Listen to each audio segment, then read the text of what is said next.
Allez, parlons de TPMP un petit peu. Tu as retrouvé Mathieu Delormeau. Est-ce que c'était étrange de le revoir dans un nouvel environnement? Bah étrange non, parce que Mathieu, ça faisait quand même 1 an que je le suivais sur Touche pas mon poste. Et en fait, vous l'avez peut-être découvert d'une autre manière, mais Mathieu, moi c'est un ami avant tout et il était comme ça dans la vraie vie en fait. Donc je pense que c'était pas l'objectif du mag. Il était animateur et quand on est animateur, c'est différent que d'être chroniqueur et que. Mais si, il était sur le mag, il était un peu comme ça. Hein. De temps en temps, il était un peu drôle. Il a beaucoup de réparties. Il nous vannait un peu. Un petit peu. Après, c'est vrai que sur Touche pas à mon poste, il a été vachement plus explosif et c'est génial parce qu'on découvre un autre Mathieu que moi je connaissais mais que vous ne connaissiez pas. Vous êtes au même niveau maintenant? Plus de hiérarchie entre toi et Mathieu Delormeau? Ça fait quoi? Alors, il a un an d'avance sur toi. Entre guillemets, dans le sens où je me mettrai jamais au même niveau que lui parce que Mathieu, ça restera toujours mon patron. Oui, mais t'es chroniqueuse comme lui est chroniqueur. Ouais, mais non. Pour moi, non. Pour moi, il est au-dessus de moi et je respecterai toujours. Et dans ma tête, pour moi, il est au-dessus de moi. On n'est pas sur le même piédestal. Est-ce que tu as appréhendé ta première venue sur le plateau de Touche pas à mon poste?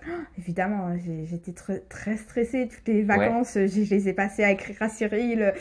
Bon, Cyril, je suis stressée. Il me dit t'inquiète, ça va bien se passer. Ouais, j'étais hyper stressée, surtout que moi je suis une nature stressée, j'ai toujours envie de faire bien, j'ai toujours envie de prouver que je suis capable de, évidemment. Peur du regard des autres chroniqueurs peut-être, parce qu'on sait que quand on sort d'une télé-réalité, on n'est pas forcément légitime auprès de journalistes ou d'autres chroniqueurs ou animateurs. Toi, ça, tu l'as appréhendé comment? Non, j'avais pas peur parce que je renie pas du tout d'où je viens. C'est vraiment un milieu qui m'a beaucoup apporté, sans ça j'en serais pas là et je serais pas en train de te parler. Donc j'avais pas peur, c'est plus je me suis dit voilà, j'espère qu'ils vont découvrir la vraie Capucine et qu'ils vont pas me mettre dans le même sac que la plupart des candidats télé-réalité parce qu'il faut savoir qu'on n'est pas tous pareils et que voilà. Est-ce que tu as plus de liberté sur Touche pas à mon poste que lorsque tu étais animatrice dans le mag de la télé-réalité? Bah évidemment, on a plus de liberté sur Touche pas à mon poste qu'un animateur sur Énergie 12 parce que animateur, tu ne peux pas donner ton avis, tu peux pas, il faut rester neutre. Moi, je préfère 100 fois le rôle de chroniqueuse. Oui, ça te permet d'être libre, de pouvoir dire ce que tu veux. Exactement. Donc on peut dire que tu es l'insider télé-réalité, quoi. Tu vas pouvoir vraiment donner ton avis et commenter avec ton œil extérieur, c'est ça? Oui, exactement. J'espère pouvoir donner mon avis au fur des semaines, au fur et à mesure des semaines sur la télé-réalité. En tout cas, je suis calée sur ça. Donc si jamais je peux en parler, évidemment que j'en parlerai. T'as l'impression d'être attendue au tournant par les téléspectateurs, les médias? Ouais, j'ai l'impression d'être attendue au tournant par les téléspectateurs et les médias.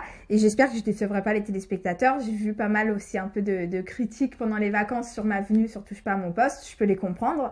Parce que quand on regarde une émission qui est déjà installée, c'est toujours difficile. C'est un peu comme...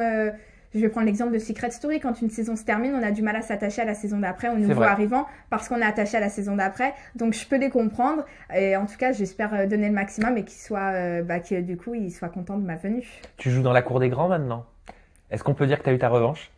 Ma revanche sur quoi? Je ne sais pas.